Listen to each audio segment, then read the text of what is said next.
Mu by'ukuri twavuze ku bijyanye n'ibyiza byo kunywa ikawa ariko ndagira ngo turebere hamwe ingaruka zo kunywa kawa nyinshi. Dore ingaruka zishobora guterwa no kunywa ikawa nyinshi, akenshi bivuze ko umuntu unywa uducupa hejuru ya 4 cyangwa 5 ku munsi cyangwa se kafe irenze miligarama 400 ku munsi, bishobora kumuteza mu by'ukuri uburwayi. Harimo ibyago ashobora kugira nabyo harimo kubura ibitotsi. Kubura ibitotsi rero bishobora kubaho igihe wanyweye ikawa nyinshi. Iyi kafeyine cyangwa se iyi kofi ishobora gutuma umuntu atabasha gusinzira cyangwa agasinzira nabi cyane cyane iyo uyinyweye ikawa nimugoroba igihe cyo kuryama.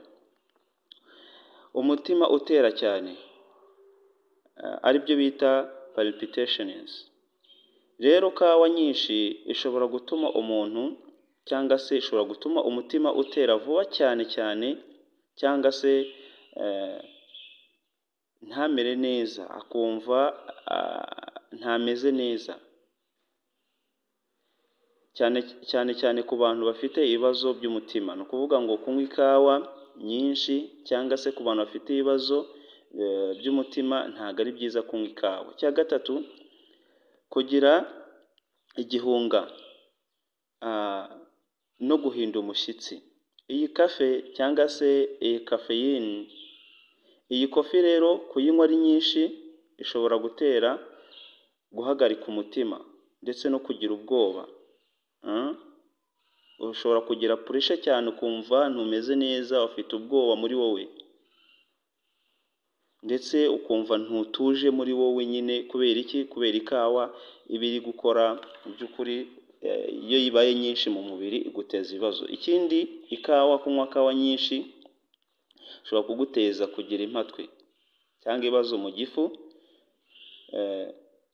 cyangwa se kuba yakwangiza igifu cyawe ukumva kenshi igifu kirakurya ndetse no kugira iseseme cyangwa se kuribwa mu nda. Ni ukuvuga ngo ikawa nyinshi kuyinywa ukarenza urugero mu by'ukuri nk'uko twabibonye, kurenza amagarama 400 ku munsi bishobora kuguteza ikibazo.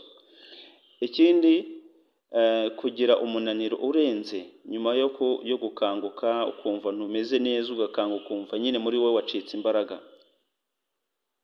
Rero iyi kofi ishobora gutera gukarashinga, ishobora guteza crash, ni ukuvuga umunaniro uremereye nyuma yo gukanguka ukumva muri wowe nyine